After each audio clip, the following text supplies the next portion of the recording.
La jornada recibiendo y dando gracias a Dios por tener entre nosotros a don José Rico Pavés, que es uno de los sacerdotes y obispos de nuestro presbiterio.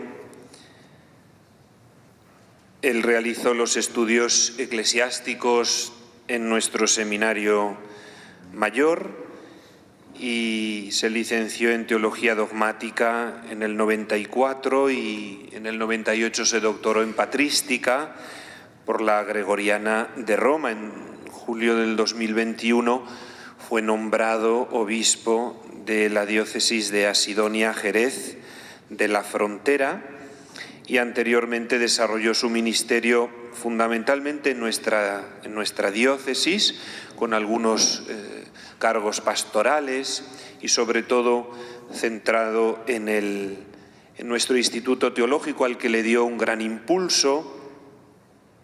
Fue profesor de Teología Dogmática y también director del Instituto Teológico desde el año 2008 al 2012.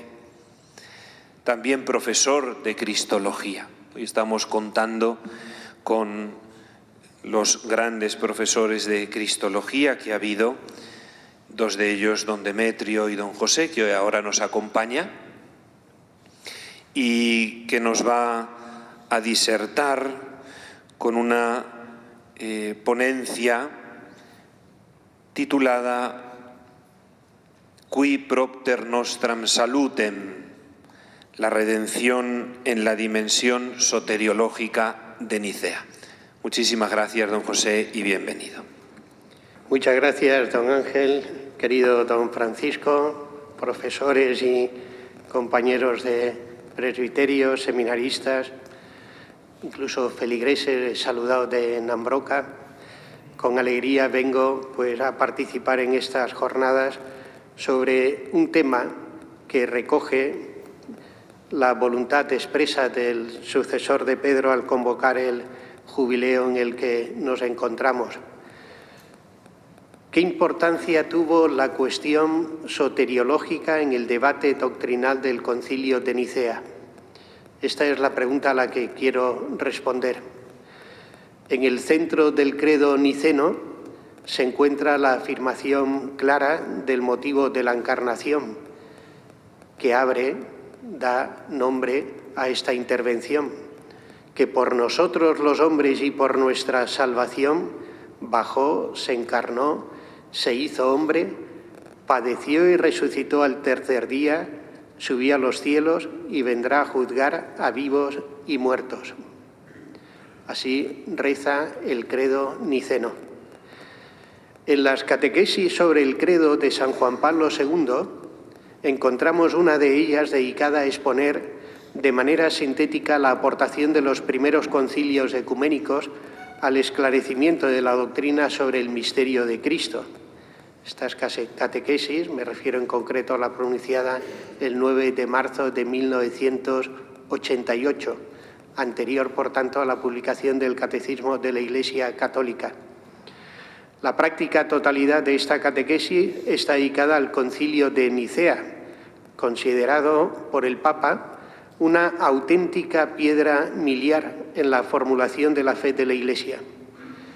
El Papa ve en la definición conciliar del primer concilio ecuménico no solo la verdad sobre Jesucristo, heredada de los apóstoles y fijada en los libros del Nuevo Testamento, sino también la enseñanza de los padres del periodo posapostólico. Juan Pablo II cita en concreto a San Ignacio de Antioquía y a San Ireneo de León, ambos pastores y mártires que con su enseñanza y santidad de vida contribuyeron decididamente a transmitir la tradición y el patrimonio permanente de la Iglesia. Del segundo de ellos, San Juan Pablo II recupera una enseñanza que encuentra, nos dice el Papa, recogida en Nicea. Cito a San Juan Pablo II. De San Ireneo queremos recordar aquí que al enseñar que Cristo es verdadero hombre y verdadero Dios, escribía: ¿cómo podrían los hombres lograr la salvación si Dios no hubiese obrado su salvación sobre la tierra? ¿O cómo habría ido el hombre a Dios si Dios no hubiese venido al hombre? Argumento, continúa el Papa, como se ve, soteriológico, que a su vez halló también expresión en la definición del Concilio de Nicea. El llamado argumento soteriológico está presente, en efecto, en los autores cristianos desde la época apostólica.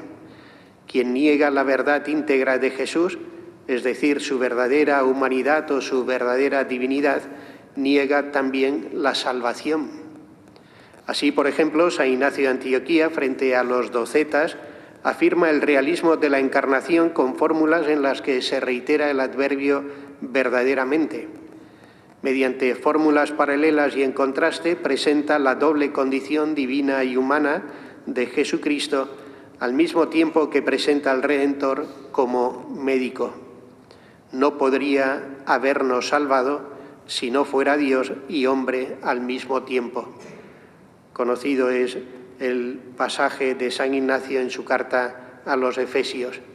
Hay un solo médico carnal y espiritual, creado e increado, que en la carne llegó a ser Dios en la muerte, vida verdadera, nacido de María y de Dios, primero pasible y luego impasible, Jesucristo nuestro Señor. Por su parte, Clemente de Alejandría también ve en la condición divina y humana de Jesús la razón de su misión.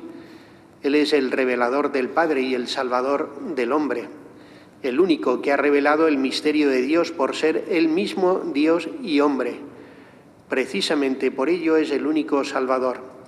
Y afirma el alejandrino: por tanto, el Logos, Cristo, es causa no solo de que nosotros existamos en el pasado, pues Él estaba en Dios, sino también de que estemos bien, pues ahora se manifestó a los hombres este mismo Logos, el único que es a la vez estas dos cosas, Dios y hombre, responsable de todos nuestros bienes.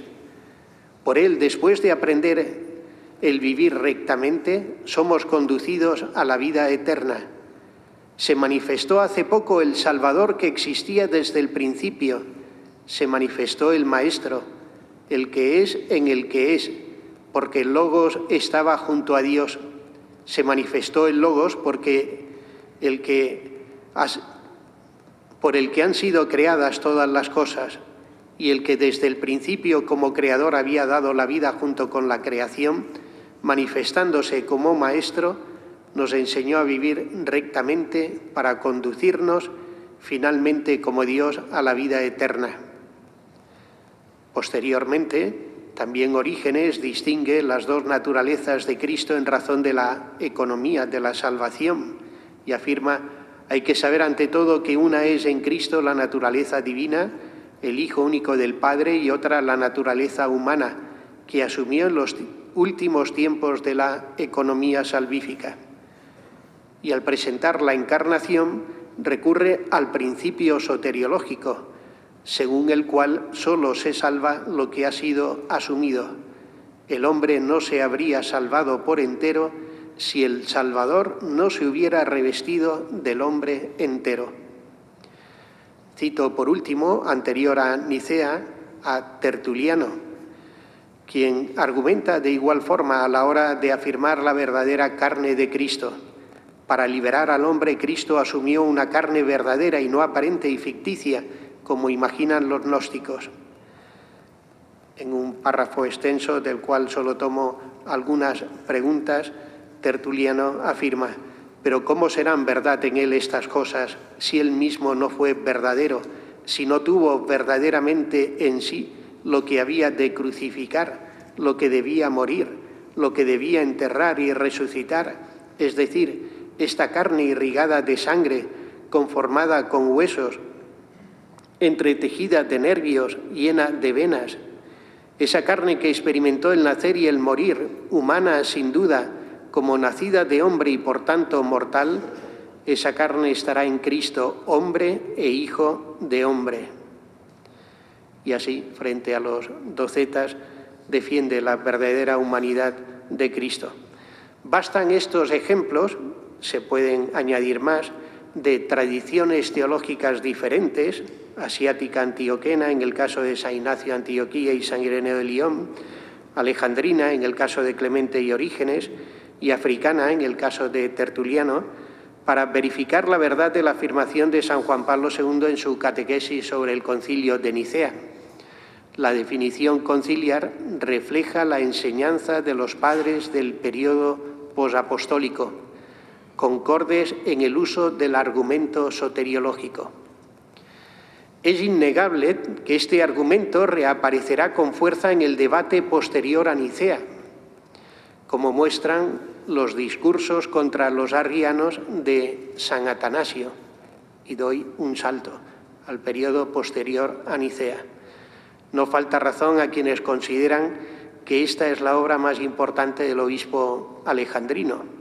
Compuesta de 3 tratados, busca refutar el error de los arrianos, acudiendo al testimonio abundante y concorde de las Escrituras, saliendo además al paso de las interpretaciones torcidas que los seguidores de Arrio hacen de algunos pasajes bíblicos.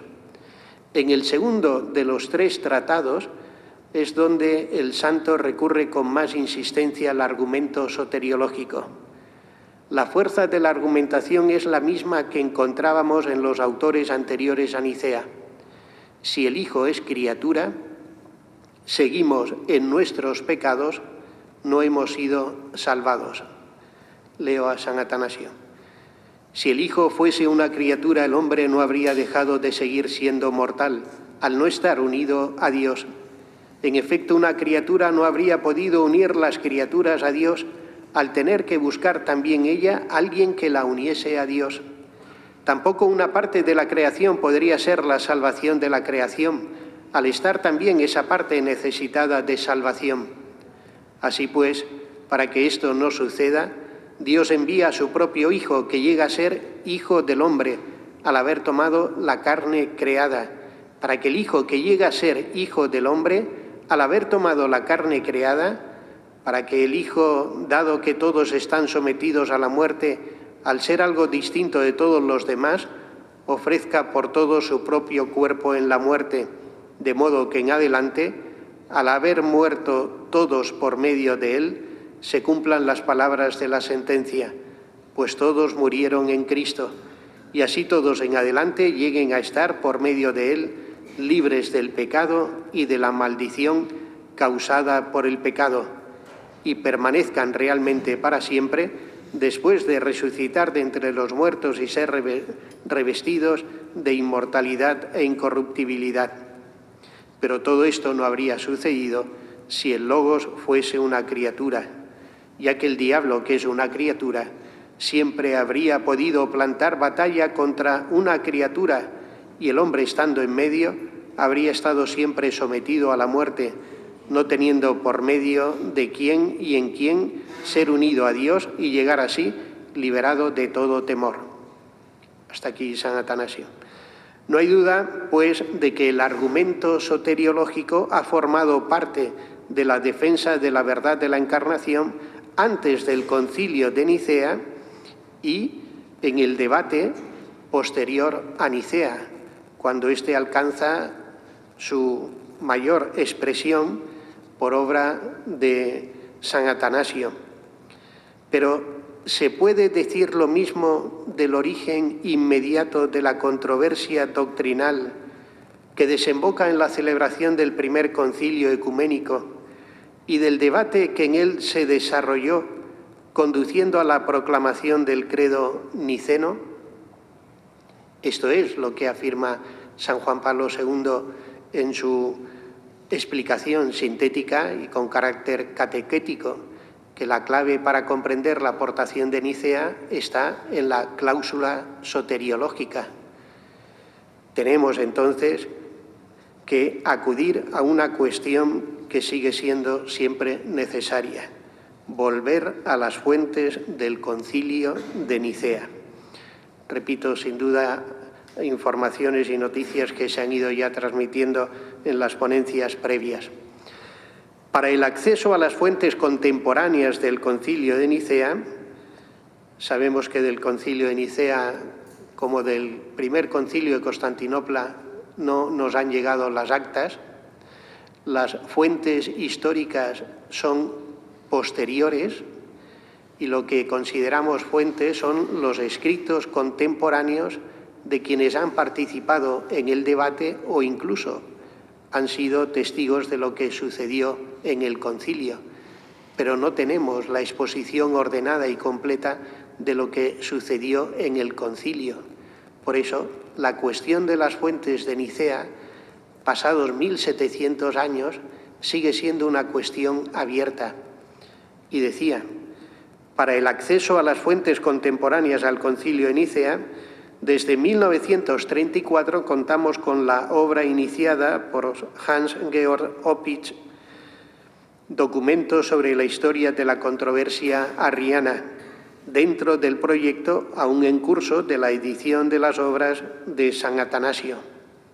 Recientemente, menos de un año, ha visto la luz la obra de un patrólogo chileno, Samuel Fernández, titulada Fontes Nicene Synodi, en inglés, de momento publicada, Las fuentes contemporáneas para el estudio del Concilio de Nicea, acotando el periodo del año 304, señalando ahí como punto de partida la crisis provocada por el obispo Melecio de Licópolis y el cisma meleciano, que desembocará también en Nicea, y el año 337, muerte ya de Constantino, de Arrio. Esta obra, según noticias del autor, en esta semana aparecerá también en lengua española. ¿Qué contiene esta obra? Pues el elenco de estos escritos contemporáneos al Concilio de Nicea, los debates previos, cartas que se cruzaron, fragmentos que nos han llegado por obras posteriores en los que se refutan afirmaciones que se consideran erróneas. La obra, en su versión primera original, publicada en Paderborn, está en la editorial Brill, conocida también por la edición de textos antiguos. Pues, acudiendo a esta nueva edición, descubrimos que la propuesta que actualmente se hace para acercarnos al Concilio de Nicea extiende la problemática doctrinal, viendo no solo en los errores de Arrio el inicio de una controversia que llevará a la convocatoria del primer concilio ecuménico, sino otras cuestiones doctrinales que simplemente apunto y que enseguida van a ir apareciendo. Por lo pronto, el cisma meleciano al que me he referido, la cuestión del papel de Eusebio de Cesarea, determinante en el desarrollo del concilio y en los testimonios históricos que nos han llegado sobre él. Eusebio de Cesarea ha participado con gran protagonismo en el Concilio de Nicea y nos ha dejado un testimonio de su desarrollo en la vida de Constantino, publicada a poco tiempo de morir el emperador, 10 años después del Concilio de Nicea. Pero sorprende que en el testimonio de Eusebio de Cesarea no se mencione el nombre de Arrio, no aparezca tampoco el nombre de Osio. Se habla así de un obispo famoso hispano, pero se omite expresamente. No se incluye el credo, que hoy pensamos es la aportación principal del concilio. Se recoge en sí, y esta es la temática de toda la obra, la aportación del emperador Constantino y de él sus discursos en la apertura, diríamos, del concilio, en la clausura y alguna intervención posterior. Si se habla con gran elogio y alegría del acuerdo sobre la fecha de la Pascua y el acuerdo en temas disciplinares al que se había llegado. Pero quien se acerque a la vida de Constantino para extraer de él lo relativo al concilio quedará defraudado, pues el testigo directo ha omitido, intencionadamente hemos de pensar, algunos capítulos importantes en este concilio. Cuestiones doctrinales, por tanto, que convergen en Nicea no son solo las provocadas por Arrio, sino también el papel importante que ha jugado Eusebio de Cesarea, que primero amparó a Arrio y en cierto modo secundó algunas de sus enseñanzas, y todavía los últimos ecos del cisma provocado por este obispo egipcio, Melecio de Licópolis. Bueno, pues para descubrir la importancia del argumento soteriológico en Nicea tendremos que acudir a las fuentes. Y esta es mi propuesta, desembocando ya en el contenido concreto del tema que se me ha sugerido y que voy a exponer acudiendo de las fuentes anteriores a Nicea a algunas enseñanzas de Arrio, tal como nos ha llegado en los escritos de él conservados, donde enseguida se va a advertir un silencio llamativo a propósito de la cuestión soteriológica. Y también, anterior a Nicea, me detendré en la respuesta que dará Alejandro de Alejandría a las enseñanzas del que era su presbítero. Sabemos que en el origen del primer concilio ecuménico se encuentran, junto con la temática del cisma meleciano, las enseñanzas de Arrio, sacerdote de la iglesia de Baucalis en Egipto, natural de Libia, que había sido discípulo de Luciano de Antioquía. Siendo diácono, Arrio había secundado el cisma de Melecio. Luciano, por su parte, natural de Samosata, se puede considerar el fundador de la escuela de Antioquía, presbítero de esta iglesia, sufrió un martirio en Nicomedia en el año 312, fue buen conocedor de la lengua hebrea, corrigió la versión griega de los 70, proponiendo una versión que se extendió por Siria y Asia Menor, siendo muy apreciada también posteriormente por San Jerónimo. Su escuela teológica, la de Luciano, se caracterizó por propugnar una lectura histórica, literal de la Escritura frente al alegorismo de los alejandrinos. Según los testimonios más antiguos que poseemos, que refiere Eusebio de Cesarea en su Historia Eclesiástica, Luciano fue seguidor del adopcionista Pablo de Samosata, quien fue condenado por varios sínodos locales celebrados en Antioquía entre el 264 y 269. Arrio se jactaba de ser discípulo de Luciano y se llamaba a sí mismo lucianista, y se dirigía a Eusebio de Nicomedia, el obispo que sucedió a Luciano en la sede antioquena, con el apelativo de colucianista. Melecio, por su parte, señaló como las dependencias teológicas de Arrio, obispo de Licópolis, como he dicho, en Egipto, fue destituido hacia el 306 por ordenar presbíteros y obispos fuera de su diócesis, probablemente por readmitir a eclesiásticos que habían adjurado de la fe durante la persecución. El concilio de Nicea dedicará alguno de los cánones disciplinares a ratificar las condenas a Melecio y a sus seguidores, que permanecieron hasta la mitad del siglo V. ¿Cuál fue la enseñanza de Arrio? Ha ido también apareciendo, pero quiero aquí llamar la atención sobre la existencia o no de alusiones soteriológicas. Arrio, que conocía bien la escritura y estaba versado en el arte de la dialéctica, escribió algunas cartas, varias profesiones de fe, algunas canciones populares, un poema teológico, la Talía o Banquete, mediante los cuales difundió sus errores. El primero de los discursos contra los arrianos de San Atanasio ridiculiza el método pedagógico de Arrio, haciendo burla de las cancioncillas que él componía para difundir sus errores.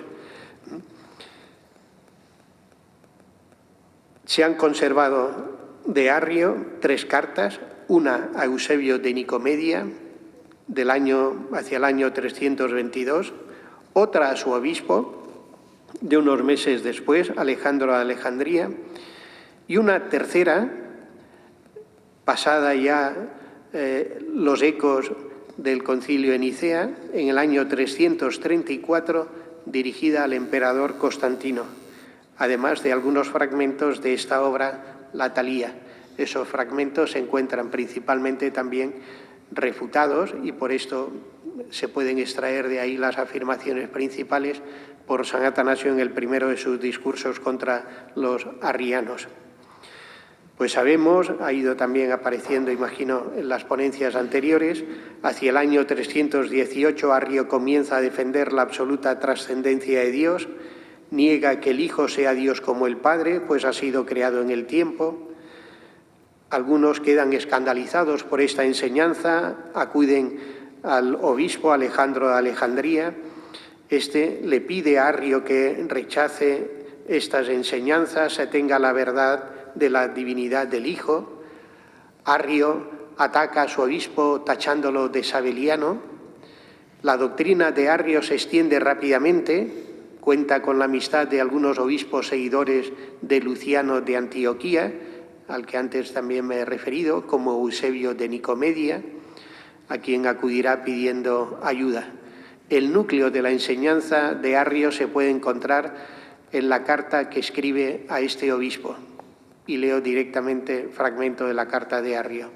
El Hijo no es engendrado ni es parte del ingénito, ni deriva de un sustrato, sino que por voluntad y decisión del Padre ha venido a la existencia antes de los tiempos y de los siglos, plenamente Dios, unigénito, inalterable, y antes de haber sido engendrado, creado, definido o fundado, no existía, porque no era ingénito. Nos persiguen porque decimos el Hijo tiene principio, mientras que Dios es sin principio. Por eso nos persiguen y porque hemos dicho viene de la nada. Lo hemos dicho porque no es ni parte de Dios ni deriva de un sustrato. La doctrina de Arrio se inscribe en un claro subordinacionismo sostenido por dos datos fundamentales que él considera incompatibles con la afirmación de la verdadera divinidad de Jesús. Primero, la unidad de Dios y segundo, el sufrimiento de Cristo. En cuanto a la unidad de Dios, entiende Arrio que si Dios es único, inengendrado y eterno, y el Hijo es engendrado, no puede ser eterno ni puede ser Dios, pues habría dos dioses. En Arrio se une la afirmación de la eternidad y el ser inengendrado. El Hijo ha sido engendrado o bien antes de los tiempos o bien en el origen de una duración propia de los seres inteligibles. El Hijo, en cualquier caso, para Arrio es una criatura, la primera, y por tanto no es Dios como el Padre, en sentido estricto. En cuanto al sufrimiento, observa Arrio que Jesús estuvo sujeto al sufrimiento y a las pasiones. Tuvo necesidad de ser santificado por el Padre en el bautismo.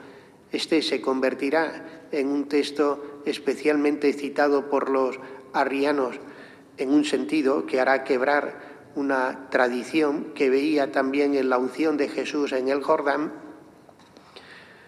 un momento especialmente significativo en la economía salvífica, el que posee el Espíritu Santo en plenitud desde el primer instante de la encarnación, por obra y gracia del Espíritu Santo se encarnó.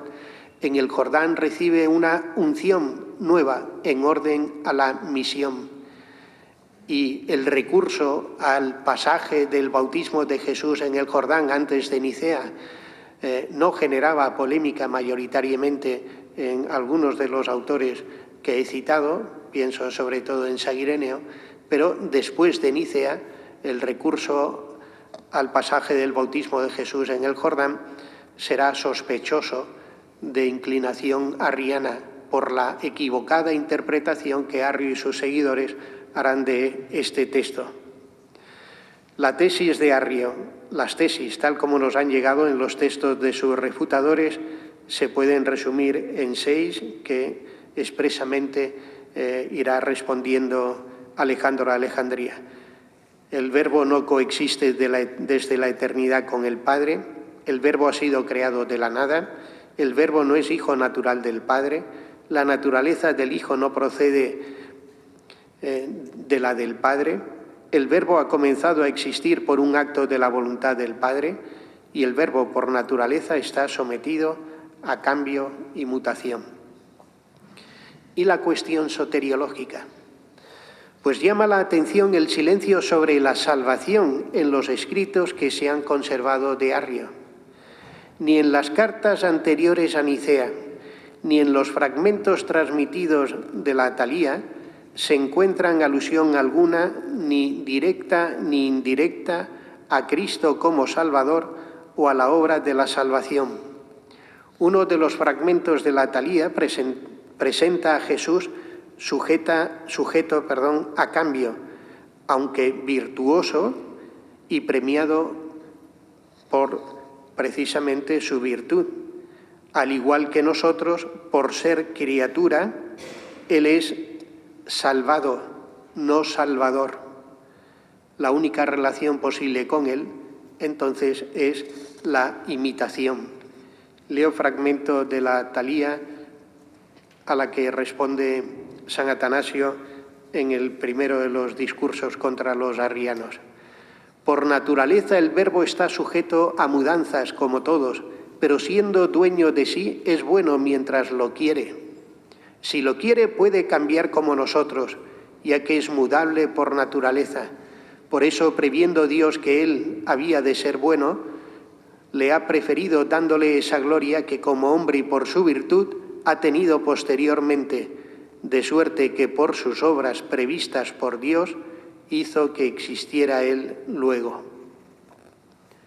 Ahora sí, clamoroso es el silencio sobre el Salvador y la salvación en las cartas previas a Nicea y en la Talía, más clamoroso es aún el silencio en la carta dirigida a Constantino en el año 334, cuando el concilio de Nicea ya se había desarrollado, el credo niceno había sido mayoritariamente aceptado y en él la cláusula soteriológica aparece en el centro de la profesión de fe. Permaneciendo en el exilio, el emperador ofrece a Arrio la oportunidad de reconciliarse con los partidarios de Nicea. Arrio contesta ofreciendo la siguiente confesión de fe. La leo íntegra, tal como nos ha llegado en esta última carta conservada de Arrio. Creemos en un único Dios Padre omnipotente y en el Señor Jesucristo, su Hijo unigénito, que ha sido generado a partir del Padre antes de todos los siglos, Logos Dios por medio del cual fueron creadas todas las cosas en los cielos y sobre la tierra, que ha descendido y ha asumido la carne, que ha sufrido la pasión, resucitado y ascendido a los cielos, y de nuevo ha de venir a juzgar a vivos y muertos. Y en el Espíritu Santo y en la resurrección de la carne y en la vida del mundo por venir y en el reino de los cielos y en la única Iglesia católica de Dios que se extiende desde el uno al otro confín. Esta confesión de fe, si la ponemos en paralelo con el credo niceno, o enseguida nos va a aparecer con el credo de la Iglesia de Cesarea, el que debe aportar Eusebio para poner en evidencia su ortodoxia, puestos en paralelos, revela alguna laguna significativa que creo se ha percibido. Por un lado, esta confesión muestra la habilidad de Arrio al utilizar algunas de las expresiones del credo niceno al definir la relación entre el Padre y el Hijo, pero incluso esas expresiones, habla de Hijo unigénito, Logos Dios, sabemos que Arrio las entendía de forma contraria a la definición conciliar, pues seguía negando la consustancialidad del Padre y del Hijo, y no solo por razón del término empleado. Se entiende entonces por qué omite expresamente la cláusula soteriológica sobre el motivo de la encarnación, que sí que aparece tanto en el credo de Cesarea como en el credo niceno. Leo el lugar, vuelvo a leer, donde en el credo niceno nos encontramos la referencia que por nosotros los hombres, para llamar la atención de cómo esto expresamente Arrio lo omite. Ha descendido, ha asumido la carne, ha sufrido la pasión, resucitado y ascendido a los cielos y de nuevo ha de venir a juzgar a vivos y muertos, y en el Espíritu Santo y en la resurrección de la carne, etc. Expresamente omite cualquier alusión a la motivación soteriológica de la encarnación. Creo que se puede concluir que el silencio sobre Cristo Salvador, que se hace aquí más evidente, revela cómo efectivamente Arrio, lo he indicado a propósito del párrafo de la Talía, no considera a Cristo Salvador en el sentido que la fe de Nicea proclamó. ¿Cuál fue la respuesta a Arrio? La primera respuesta la da su obispo Alejandro, quien era obispo en Alejandría desde el 312 y seguirá hasta el 328, sucediéndole después a Atanasio. Antes de la crisis arriana, Alejandro de Alejandría se había visto envuelto en el cisma meleciano. Ante las dimensiones que estaba adquiriendo la confusión generada por las doctrinas de Arrio, hacia el 320, Alejandro convoca un sínodo local de los obispos de Egipto y Libia en Alejandría, que condenó, depuso y excomulgó a Arrio. Alejandro comunicó la decisión a todos los obispos con una carta circular.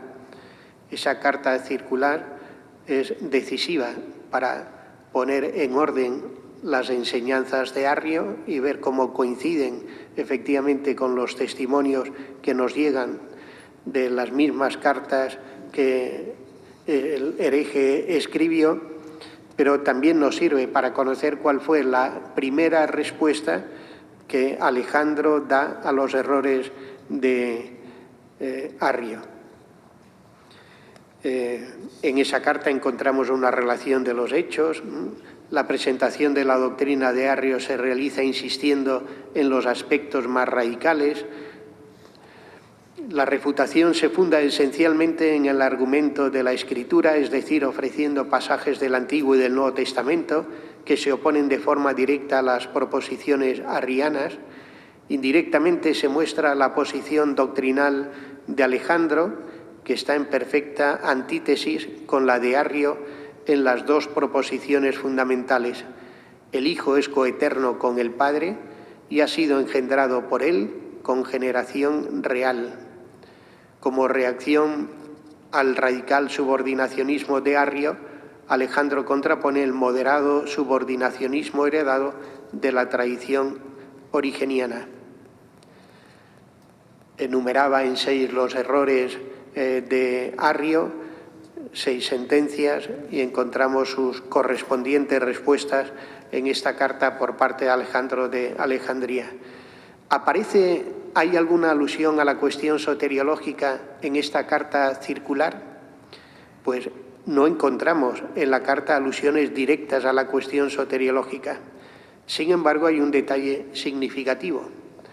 Alejandro utiliza en la carta circular hasta en 3 ocasiones el título Salvador referido a Cristo, título que no aparece en los fragmentos ni en las cartas de los escritos de Arrio. El centro de la reflexión es la refutación de las afirmaciones de Arrio. Aún así, Alejandro de Alejandría no omite la referencia a Cristo Salvador. Con estos presupuestos llegamos a la celebración del concilio. Del concilio ya se han presentado detalles de la convocatoria, etcétera.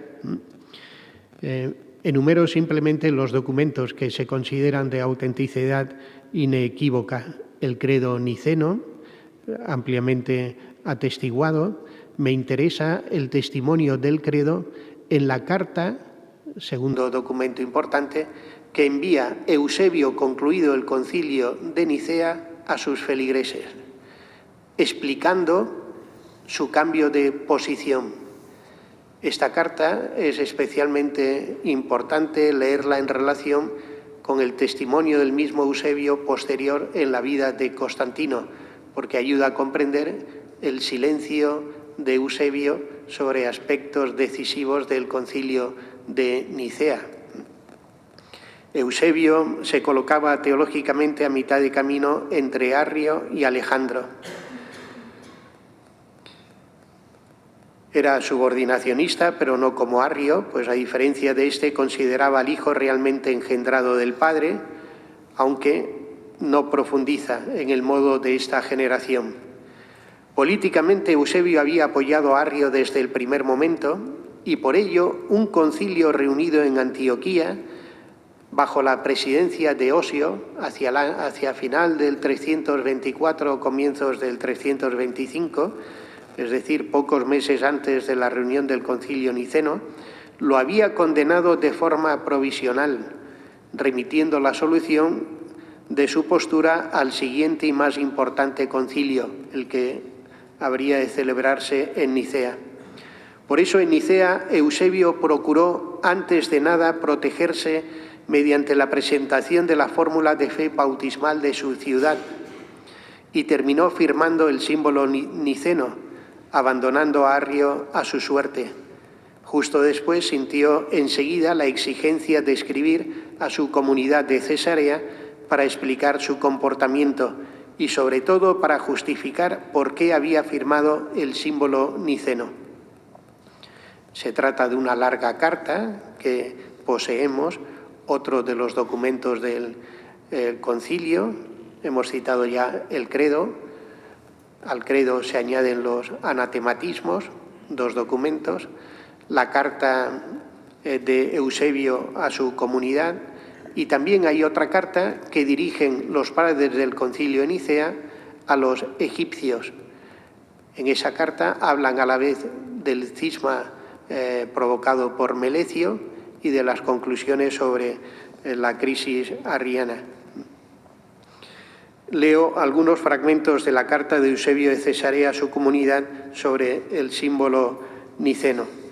El inicio, por situarlo, y luego la profesión de fe que él presentó.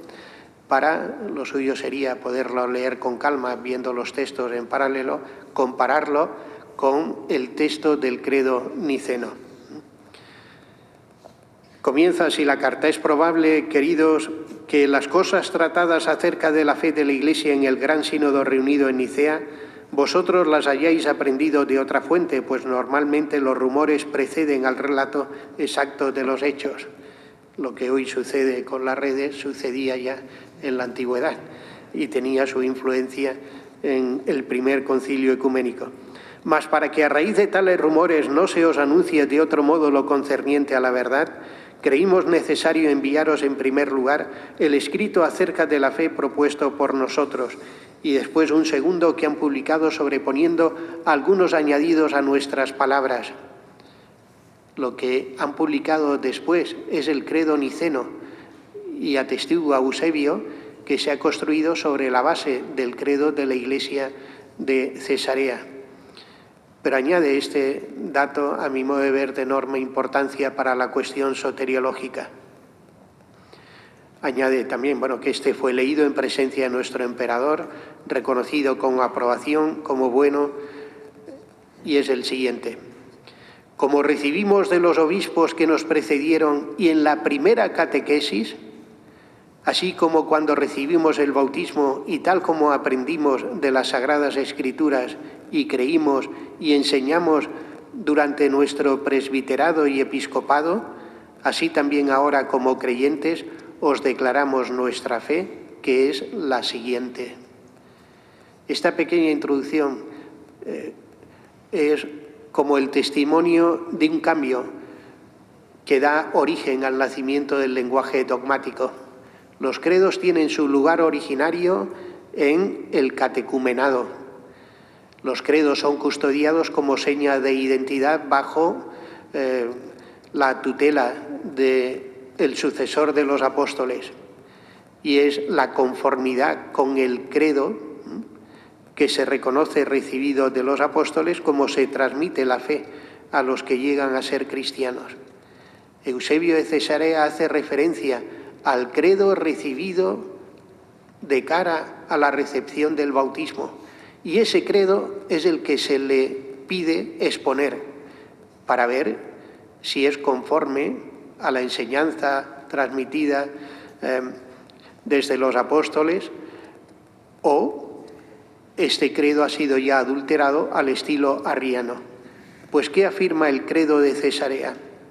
Creemos en un único Dios, Padre omnipotente, creador de todas las cosas visibles e invisibles, y en un único Señor Jesucristo, el Logo de Dios, Dios de Dios, luz de luz, vida de vida, Hijo unigénito, primogénito de toda criatura, engendrado del Padre antes de todos los tiempos, por medio del cual fueron creadas también todas las cosas, el cual se encarnó por nuestra salvación y convivió entre los hombres y padeció y resucitó al tercer día y subió junto al Padre y vendrá de nuevo en gloria a juzgar a los vivos y a los muertos.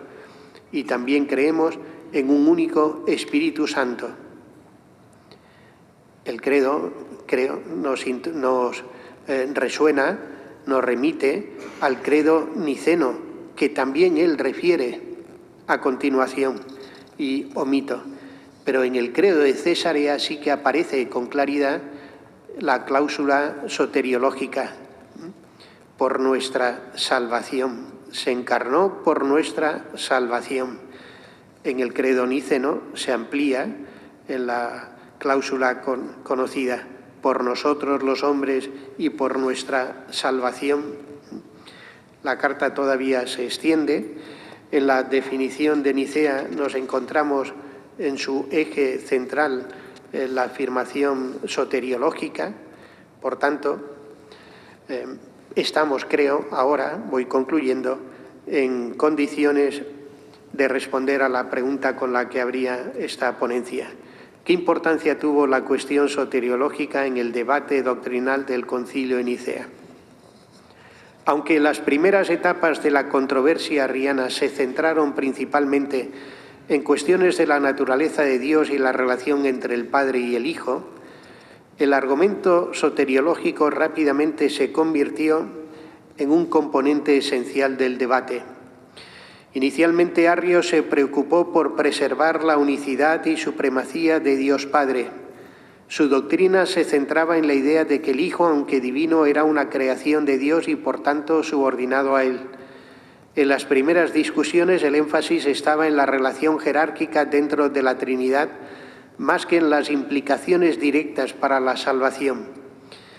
Es, sin embargo, muy llamativo el silencio de Arrio sobre la salvación y la consideración de Jesús como mudable, sujeto a cambio. Es decir, para él Jesús es también salvado por su virtud, pero no salvador. Ese silencio es especialmente significativo en la omisión de la cláusula soteriológica en la confesión que propuso al emperador en el año 334. Me atrevo entonces a decir que el argumento soteriológico es de doble sentido. No solo la afirmación de la verdad ontológica de Cristo es condición para afirmar la verdad de la salvación, sino que la verdad de la salvación exige la verdad íntegra sobre Jesús de Nazaret. El silencio de Arrio sobre Cristo Salvador o sobre la salvación evoca ya un error previo que nos remite, pues, a la negación de la verdadera divinidad de Jesús. Pronto se hizo evidente que la doctrina arriana tenía profundas implicaciones para la comprensión de la salvación. Los oponentes de Arrio, especialmente Atanasio de Alejandría, señalaron que si Cristo era una criatura, entonces no podía ser el Redentor divino capaz de salvar a la humanidad del pecado. Atanasio argumentó que solo Dios mismo podía unir a la humanidad con la divinidad y que esto requería que Cristo fuera consustancial con el Padre. A medida que la controversia se intensificó, el argumento soteriológico se convirtió en un pilar fundamental de la defensa de la ortodoxia nicena. Se enfatizó que la divinidad de Cristo era esencial para la eficacia de su sacrificio redentor y para la posibilidad de la deificación del hombre. En síntesis, desde el punto de vista de la soteriología, el Concilio de Nicea puso en evidencia 3 dimensiones fundamentales de la doctrina sobre el misterio de Cristo. Primero, en continuidad con la tradición patrística precedente, Nicea ratificó la necesidad de confesar la verdad íntegra sobre Cristo, verdadero Dios y verdadero hombre. Si Cristo no es Dios como el Padre y es considerado criatura como nosotros, no hemos sido salvados, seguimos en nuestros pecados. En segundo lugar, Nicea arrojó luz sobre la eficacia de la redención. Si Cristo no es verdadero Dios, su sacrificio en la cruz no tendría el poder de expiar los pecados de la humanidad. La redención solo puede ser efectiva si el que la realiza es consustancial al Padre. Y en tercer lugar, Nicea, al defender y proclamar la verdad de Jesús, el Verbo encarnado, defendió y proclamó la dignidad infinita de la vocación humana. Si Cristo no es Dios, no somos deificados. Volvamos a escuchar, para terminar, a San Atanasio de Alejandría. Y así como no habríamos sido liberados del pecado y de la maldición si la carne de la cual el Logos se revistió no fuese una carne humana por naturaleza, pues no habría en nosotros nada en común con quien es distinto. De la misma manera, el hombre no habría sido divinizado si quien se hizo carne no fue el Logos que procede del Padre por naturaleza, verdadero y propio del Padre. Por esta razón ha tenido lugar semejante unión, para unir al hombre por naturaleza con lo que es propio de la divinidad por naturaleza, y así su salvación y divinización lleguen a estar firmemente asentadas. Muchas gracias por la atención.